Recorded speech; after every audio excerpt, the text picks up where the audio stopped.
Olá, pessoal! Sejam bem-vindos ao nosso curso de Cálculo 1. Eu sou o professor Tiago de Oliveira e nessa videoaula vamos trabalhar com a análise de comportamento de uma função, segunda e última parte. Bora lá! Nesta videoaula, vamos rever o roteiro para esboçar uma curva que apresentamos na videoaula anterior. Vamos ver o que são assíntotas inclinadas, ou seja, o que são assíntotas oblíquas, e, por fim, ver um último exemplo. Então, bora lá. O roteiro apresentado na última videoaula foi o seguinte. Para esboçarmos uma curva, devemos primeiro encontrar o seu domínio, em seguida, interseções com os eixos, depois, ver se a função tem simetria, letra D, analisar as assíntotas. Então, nós analisamos as assíntotas horizontais e verticais. Em seguida, vamos analisar os intervalos de crescimento ou decrescimento. Letra F, valores máximos e mínimos locais. Depois, a concavidade e pontos de inflexão. Depois de fazer toda essa análise, vamos fazer o esboço da curva. Vamos ver mais um exemplo usando o roteiro anterior. Exemplo 3.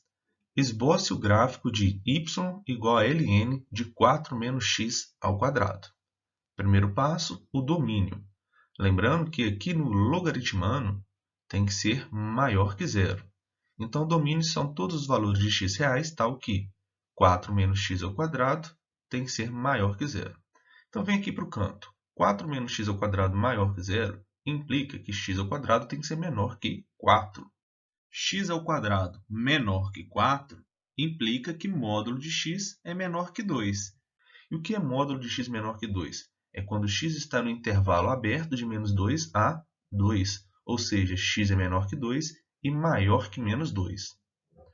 Então, o nosso domínio são todos os valores de x reais, tal que x esteja entre menos 2 e 2, intervalo aberto.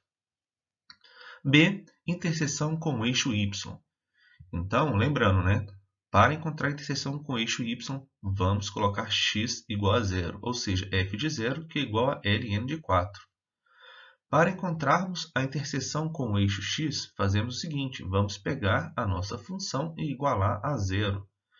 Sabemos que ln de 1 é igual a zero, de modo que temos 4 menos x ao quadrado igual a 1, que implica que x ao quadrado é igual a 3 e, portanto, as interseções com o eixo x é mais ou menos raiz de 3. Então, quando aqui for mais ou menos raiz de 3, vamos ter 4 menos 3, porque está ao quadrado, e isso vai dar 1. ln de 1 é igual a zero. Então, novamente, a interseção com o eixo x será em x igual a mais ou menos raiz de 3. Letra C. Vamos analisar a simetria. Visto que f de menos x é igual a f de x, então nossa função é par e a curva é simétrica em relação ao eixo y. Ou seja, o que acontece do lado direito vai acontecer do lado esquerdo, como se fosse um espelho ali no eixo y. Aqui nós já temos o gráfico, mas é só para analisarmos cada passo. Letra D. Vamos procurar as assíntotas verticais nas extremidades do domínio. Então, nós temos que 4 menos x ao quadrado tende a zero pela direita, quando x tende a 2 pela esquerda e também quando x tende a menos 2 pela direita. De fato, quando x tende a 2 pela esquerda, aqui fica um valor um pouco menor que 4. Ou seja, isso aqui vai tender a zero pela direita. E também quando x tende a menos 2 pela direita. Ou seja, são valores ali maiores que menos 2. Por exemplo, menos 1,999. Então, isso daqui vai tender a zero também pela direita. Então, resumindo, o limite da nossa função, quando x tende a 2 pela esquerda, é igual a menos infinito. E o limite da nossa função, quando x tende a menos 2 pela direita, é igual a menos infinito. Assim, as retas x igual a 2 e x igual a menos 2 são assíntotas verticais. Podemos ver isso no gráfico. Quando x tende a 2 pela esquerda, a nossa função tende a menos infinito. E quando x tende a menos 2 pela direita, a nossa função também tende a menos infinito. Pessoal, por que não vamos procurar pelas assíntotas horizontais? O domínio da nossa função é de menos 2 a 2, então não faz sentido fazer o limite da função quando x tende a mais infinito ou a menos infinito. Letra E. Vamos analisar em quais intervalos a nossa função é crescente ou decrescente. E para isso, vamos derivar a nossa função ln de 4 menos x ao quadrado. Então vamos usar a regra da cadeia, né? A derivada de ln vai ficar 1 sobre 4 menos x ao quadrado, ou seja, sobre o que está ali no logaritmano. Usando a regra da cadeia, vezes a derivada do que está no logaritmano, que no caso é menos 2x. Beleza. Então nós temos que a derivada da nossa função f de x é maior que zero quando x é maior que menos 2 e menor que zero. De fato, né? Aqui no numerador vai ficar positivo e no denominador também fica positivo. Então, a derivada da nossa função f de x é maior que zero, ou seja, ela é crescente no intervalo de menos 2 a 0. Temos também que a derivada da nossa função f de x é menor que zero quando x é maior que zero e menor que 2. De fato, no numerador vai ficar negativo e no denominador positivo. Então, f é decrescente no intervalo de 0 a 2. Então, olhando aqui para o gráfico, né? No intervalo de menos 2 a 0, ela é crescente. Beleza. No intervalo de 0 a 2, ela é decrescente. Letra F, nós vamos encontrar os máximos ou mínimos locais. Então, nós temos que o único número crítico é o x igual a zero, uma vez que a derivada de f muda de positiva para negativa em zero. Então, f de 0 igual a ln de 4 é o máximo local pelo teste da primeira derivada. Ok? Letra G, vamos analisar a concavidade da nossa função. Para isso, é preciso fazer a segunda derivada de f. Vamos derivar esse carinha e vamos chegar em menos 8 menos 2x ao quadrado sobre 4 menos x ao quadrado, isso tudo, né, ao quadrado. Beleza, atenção aqui, né? Uma vez que a segunda derivada de f é menor que zero para todo x, a curva é côncava para baixo de menos 2 a 2 e não tem ponto de inflexão. Então, a nossa curva é côncava para baixo nesse intervalo de menos 2 a 2. Então, com essas informações, conseguimos fazer o esboço da curva, né? Nós temos, então, as assíntotas verticais, x igual a menos 2, x igual a 2. Nós temos ali os pontos com interseção nos eixos y e x. Nós temos a concavidade, onde a função é crescente e decrescente. Então, com essas informações é possível encontrar o gráfico. Pessoal, agora vamos para as assíntotas oblíquas. Em alguns livros vocês vão encontrar assíntotas inclinadas. Algumas curvas têm assíntotas que são oblíquas, isto é, não são horizontais nem verticais.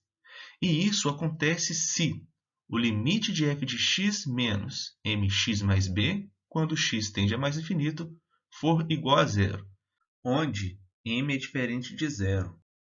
Então, a reta y igual a mx mais b é chamada assíntota oblíqua, pois a distância vertical entre a curva y igual a f de x e a linha y igual a mx mais b tende a zero. Então, nós vamos ter uma assíntota oblíqua ou inclinada, né, quando o limite da diferença de f de x por mx mais b, quando x tende a infinito, for igual a zero. Ou seja, quando essa diferença aqui for cada vez menor na medida que x tende ao mais infinito. Ou, né, na medida que o x também tende ao menos infinito. Quando isso acontece, nós vamos ter uma assíntota inclinada. Uma situação similar existe se x tende a menos infinito, igual eu acabei de falar. Se o resultado for zero, então y igual a mx mais b também é uma assíntota inclinada. Pessoal, observação importante para os exercícios, tá? Isso vai ajudar muito. Para funções racionais, assíntotas oblíquas ocorrem quando a diferença entre os graus do numerador e do denominador é igual a 1. Neste caso, a equação de uma assíntota oblíqua pode ser encontrada por divisão de polinômios, como no exemplo a seguir. Exemplo: esboce o gráfico de f de x igual a x ao cubo sobre x ao quadrado mais 1. O grau do polinômio do numerador é 3. O grau do polinômio do denominador é 2. A diferença entre esses carinhas é 1. Então, nós vamos ter uma assíntota oblíqua aqui. Então, vamos passo a passo aqui usando o nosso roteiro. Primeiro, domínio. Observe que o domínio da nossa função é os reais. Observe que no denominador, podemos escolher qualquer valor para x, que o denominador sempre será diferente de zero. Beleza? Letra B. As interseções com os eixos x e y são ambas em zero. Então, quando o y é zero, o x também é zero. Ou seja, a nossa função vai passar na origem. Letra C. Visto que f de menos x é igual a menos f de x, de fato, quando x for menos x, substituindo aqui, nós vamos obter menos f de x. Então, a nossa função f é ímpar e seu gráfico é simétrico em relação à origem. Letra D, vamos analisar as assíntotas. Atenção aqui. Como x ao quadrado mais 1, o denominador nunca é zero, não há assíntota vertical. Tranquilo. Uma vez que f de x tende a mais infinito, quando x tende a mais infinito, e f de x tende a menos infinito, quando x tende a menos infinito, não há assíntotas horizontais, mas isso é uma informação importante para a construção do gráfico. Agora, atenção, nós percebemos que vai ter uma assíntota oblíqua. Então, vamos fazer uma divisão de polinômios. Vamos dividir o x ao cubo por x ao quadrado mais 1. Fazendo uma divisão de polinômios, nós podemos escrever essa função como x menos x sobre x ao quadrado mais 1. Então, fazer esse passo é muito importante. Eu vejo que muitos alunos têm dificuldade aqui, tá? Então, tenho que relembrar lá como faz a divisão de polinômios e tentar reescrever nossa função da seguinte forma. Beleza. Passa esse x para o outro lado, Então, nós temos f de x menos x, que é igual a menos esse carinha aqui. Agora, nós vamos fazer o seguinte processo. Nós vamos dividir tanto no numerador quanto no denominador por x ao quadrado. Então, aqui fica 1 sobre x, aqui fica 1 e aqui fica mais 1 sobre x ao quadrado. Observe que esse carinha, pessoal, tende a zero quando x tende a mais ou menos infinito. Aqui tenderia a zero, aqui a zero e aqui ficaria 1. Então, 0 sobre 1, 0. Logo, a reta y igual a x é uma assíntota oblíqua. Lembra lá, o limite de f de x menos a nossa reta, quando x tende a mais infinito, for zero, significa que essa reta é uma assíntota oblíqua, ou seja, y igual a x é uma assíntota inclinada. Letra E. Vamos analisar em quais intervalos a nossa função é crescente ou decrescente. E para isso, eu preciso encontrar a primeira derivada de f. Encontrando a derivada da nossa função f, que é x ao quadrado vezes x ao quadrado mais 3, sobre x ao quadrado mais 1, isso tudo aqui é ao quadrado, nós temos que a derivada da nossa função é maior que zero para todo x real, exceto quando for zero, Quando for zero, isso aqui vai dar zero. Então, f é crescente de menos infinito a infinito. Letra F, vamos analisar os máximos e mínimos locais. Nós temos que a derivada de f em zero é igual a zero. E a derivada de f não muda de sinal em zero, logo não há máximo ou mínimo local. Letra G, vamos analisar a concavidade. Temos que calcular a segunda derivada de f. Vamos encontrar 2x vezes 3 menos x ao quadrado sobre x ao quadrado mais 1, isso tudo aqui elevado a 3. Coloquei a segunda derivada da nossa função f aqui no canto inferior esquerdo. Para analisarmos em quais intervalos a nossa função é côncava para baixo ou para cima, vamos igualar essa segunda derivada de f a zero. E essa segunda derivada de f é igual a zero quando x for zero ou quando x for mais ou menos raiz de 3. Em seguida, vamos montar a seguinte tabela. Então, vamos analisar o sinal de cada uma dessas partes nos seguintes intervalos.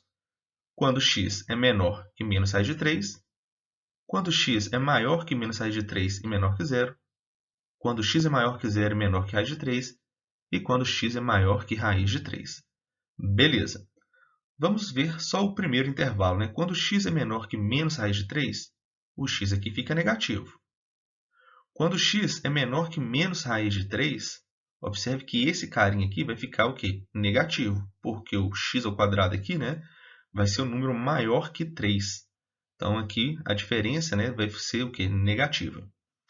Esse carinha aqui, x ao quadrado mais 1, vai ficar o quê? Positivo, porque o x está ao quadrado, né? Então, para qualquer valor negativo que escolhermos aqui, vai ficar positivo. Então, esse resultado é positivo. Então, nós vamos ter o quê? Olha, menos vezes menos, mais. Né? Que é a multiplicação dessa parte por essa parte é positivo. Dividido por um cara positivo é positivo. Então, vamos fazer essa análise para esses outros três intervalos. Vamos ter que a nossa segunda derivada de f é positiva nesse primeiro intervalo, ou seja, ela é côncava para cima de menos infinito a menos raiz de 3. Ela é negativa nesse segundo intervalo, ou seja, ela é côncava para baixo de menos raiz de 3 a zero. Ela vai ser côncava para cima no intervalo de 0 a raiz de 3 e côncava para baixo no intervalo de raiz de 3 a infinito. Então, observe que nós vamos ter alguns pontos de inflexão, né? Menos raiz de 3, né? Observe que menos raiz de 3 era côncava para cima, depois fica côncava para baixo. Então, substituindo, né, o menos raiz de 3 na nossa função, nós vamos encontrar o valor para y menos 3 sobre 4 vezes raiz de 3. Observe aqui que em 0 também nós temos um outro ponto de inflexão. Aqui nós vamos ter de uma concavidade voltada para baixo, depois uma concavidade voltada para cima. Então, substituindo nossa função, né, o x igual a 0, vamos obter y igual a 0. E vamos ter um outro ponto de inflexão, quando o x ali for igual a raiz de 3. Né? Nós tínhamos uma concavidade voltada para cima, depois vamos ter uma concavidade voltada para baixo. Então, esse aqui é um outro ponto de inflexão. H, vamos encontrar o gráfico de f. Pessoal, é o seguinte, então colocando ali as informações que encontramos. Né? O domínio é os reais, beleza. O ponto de interseção com os eixos é apenas na origem, tranquilo também. A nossa função é crescente, né? Nós encontramos isso. Não temos ponto de máximo nem ponto de mínimo, ok. Analisamos também as assíntotas, né? Nós vimos que a reta y igual a x é uma assíntota oblíqua, ou seja, na medida que o x tende ao mais infinito, a nossa curva tende a essa reta. E na medida que o x tende a menos infinito, a nossa curva também tende a y igual a x. Então, olha que interessante. E nós encontramos também as concavidades. Né? De menos infinito a menos raiz de 3, a concavidade da nossa curva é voltada para cima. Depois, de menos raiz de 3 até zero, a concavidade é voltada para baixo. Então, observe, nós temos um ponto de inflexão aqui, outro ponto de inflexão, e de 0 até raiz de 3, a concavidade é voltada para cima, e depois, né, de raiz de 3 a mais infinito, a concavidade é voltada para baixo. Então, esse é o esboço do nosso gráfico. Pessoal, então é isso. Os slides foram elaborados com base nas notas de aula do livro Cálculo Volume 1 do Sturt. Um grande abraço e até a próxima.